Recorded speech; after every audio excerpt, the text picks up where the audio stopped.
నేను చెప్పినట్టే పవన్ కళ్యాణ్ చేశాడు. అన్నైన నాగబాబుకి ఇచ్చేశాడు ఎమ్మెల్సీ. మరి చంద్రబాబు నాయుడు గారు టీడీపీ తరపునే కదా ఇచ్చారు.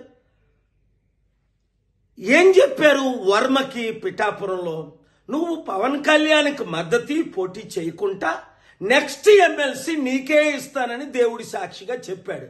ఆ వర్మేమో అమరావతిలో విజయవాడలో పవన్ కళ్యాణ్ చుట్టూ చంద్రబాబు చుట్టూ తిరుగుతున్నాడు. అయ్యా మీ మాట నిలబెట్టుకోండి అని. బుద్ధుందా వర్మ? వాళ్ళ మాట నిలబెట్టుకోరని అప్పుడే చెప్పాను కదా. మరి ఈ మధ్యని పిఠాపురం మాజీ వైసీపీ ఎమ్మెల్యే దొరబాబు ఎవరో అట మళ్ళీ జనసేనలో చేరాడు. ఒరే నాకు అర్థం అవట్లేదు, అసలు మీకు బుద్ధి బుర్ర ఉందా? 2008లో ఇదే పవన్ కళ్యాణ్ చిరంజీవి ప్రజారాజ్యం పార్టీ పెట్టి 100 కోట్లు 1000 కోట్లు కలెక్ట్ చేశారని మనం అందరం విన్నాం. కొంతమంది సూసైడ్ కూడా చేసుకున్నారు. మరి అదే ప్రజారాజ్యం ఇప్పుడు జనసేనగా ఆవిర్భవించిందని అదే చిరంజీవి చెప్తున్నాడు. అంటే అర్థం ఏంటి? అదే పాలసీలతో వచ్చే ఎలక్షన్లో మరలా మేము 100,000 కోట్లు కలెక్ట్ చేస్తాం, మా కుటుంబం మాత్రం ఎమ్మెల్సీ మంత్రి ముఖ్యమంత్రి పదవులు అనుభవిస్తాం. తెలివైనోడు ఎవ్వడు ఆ పార్టీలో చేరడు.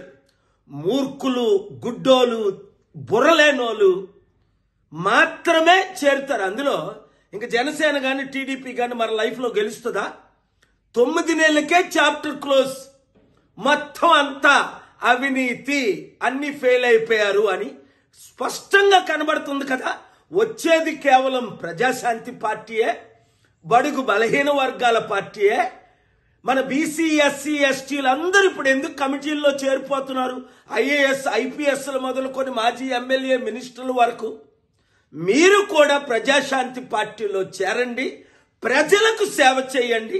కుటుంబ కుల పార్టీకి ఇప్పుడైనా గుడ్ బై చెప్పండి. చెప్పని మీ ఎమ్మెల్యేలకు, అరే యూత్ నిరుద్యోగులు, మీరు వాళ్ళకు బుద్ధి చెప్పండి.